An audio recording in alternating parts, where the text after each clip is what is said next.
വളരെ നാടകീയമായ സംഭവങ്ങൾക്കാണ് കഴിഞ്ഞ കുറച്ച് ദിവസങ്ങളായി രാജ്യതലസ്ഥാനം സാക്ഷ്യം വഹിക്കുന്നത്. സ്വതന്ത്ര ഇന്ത്യയുടെ ചരിത്രത്തിൽ തന്നെ ആദ്യമായാണ് അഴിമതി കേസിൽ ഒരു മുഖ്യമന്ത്രി അറസ്റ്റിലാവുന്നത്. മദ്യനയ കേസിലാണ് അഴിമതി വിരുദ്ധ സമരങ്ങളിലൂടെ അധികാരത്തിലെത്തിയ കേജ്രിവാൾ അറസ്റ്റിലായി ജയിലിലായത്. ആം ആദ്മി പാർട്ടിയുടെ പ്രധാന നേതാക്കളെയാണ് നിലവിൽ അറസ്റ്റ് ചെയ്തിരിക്കുന്നത്. കഴിഞ്ഞ വർഷം ഫെബ്രുവരിയിൽ പാർട്ടിയിലെ നേതാക്കളിൽ രണ്ടാമൻ മനീഷ് സിസോദിയയെ അറസ്റ്റ് ചെയ്തിരുന്നു. പിന്നാലെ AAPയുടെ രാജ്യസഭാംഗം സഞ്ജയ് സിംഗിനെ കഴിഞ്ഞ ഒക്ടോബറിൽ അറസ്റ്റ് ചെയ്തു.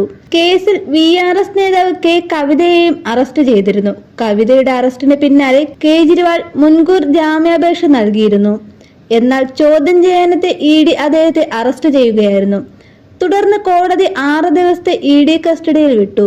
അറസ്റ്റ് ചെയ്തുവെങ്കിലും കേജ്രിവാൾ ജയിലിൽ നിന്ന് ഭരണം തുടരുമെന്നായിരുന്നു ആം ആദ്മി പാർട്ടി വക്താക്കൾ അറിയിച്ചത്. അതെങ്ങനെ സാധ്യമാകുമെന്ന വലിയ ചർച്ചകൾക്കും ആശങ്കകൾക്കുമിടയിൽ ലോക്കപ്പിനുള്ളിൽ വെച്ച് ആദ്യത്തെ ഉത്തരവ് അദ്ദേഹം പുറത്തെത്തിച്ചു. ഡൽഹിയിലെ ശുദ്ധജല ലഭ്യതയെക്കുറിച്ചുള്ളതായിരുന്നു ഉത്തരവ്.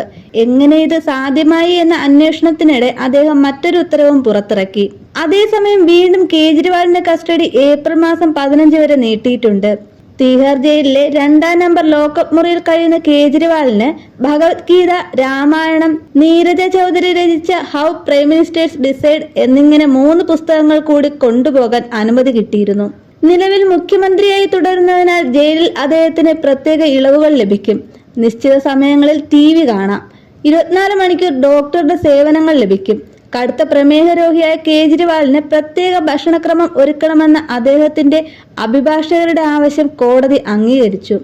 കോടതി കേജ്രിവാളിന്റെ വീട്ടിൽ നിന്ന് ഭക്ഷണം ജയിലിൽ എത്തിക്കാൻ അനുമതി നൽകി. കേജ്രിവാളിന്റെ ഭാര്യ സുനിതയ്ക്ക് ജയിൽ സന്ദർശനത്തിനും അനുമതിയുണ്ട്. കേജ്രിവാളിന്റെ മുഖ്യമന്ത്രി കസേരയിൽ ഇനി ആര് എന്ന ചോദ്യമാണ് ഇപ്പോൾ ഉയരുന്നത്. അതിഷി മെർലിനെയാണോ കേജ്രിവാളിന്റെ പിൻഗാമി എന്ന ചർച്ചകളും നടക്കുന്നുണ്ട്.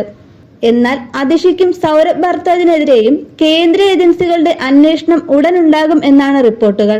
അതിനു പിറകെ 1 മാസത്തിനകം BJPയിലേക്ക് കൂറുമാറിയില്ലെങ്കിൽ ED അറസ്റ്റ് നേരിടേണ്ടി വരുമെന്ന് BJP ഭീഷണിയുണ്ടെന്ന് അതിഷി പത്രസമ്മേളനത്തിലൂടെ അറിയിച്ചു. അടുത്ത സുഹൃത്തു വഴി BJP ഇത്തരം കടുത്ത സമ്മർദ്ദങ്ങൾ തുടരുകയാണ് എന്നാണ് അതിഷി പ്രതികരിച്ചത്.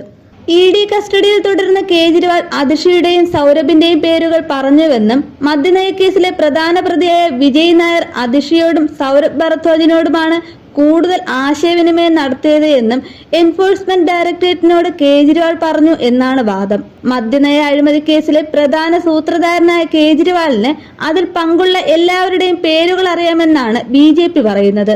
രാജ്യത്ത് BJPക്കെതിരെ മുന്നോട്ട് വന്ന ഇന്ത്യ മുന്നണി സഖ്യത്തിലെ ഒരു പ്രധാന രാഷ്ട്രീയ പാർട്ടിയായ ആം ആദ്മി പാർട്ടിയുടെ അടിവേരുൾപ്പെടെ പിഴുതെറിയുമോ എന്ന ചർച്ചയാണ് ഇപ്പോൾ ഉള്ളത്.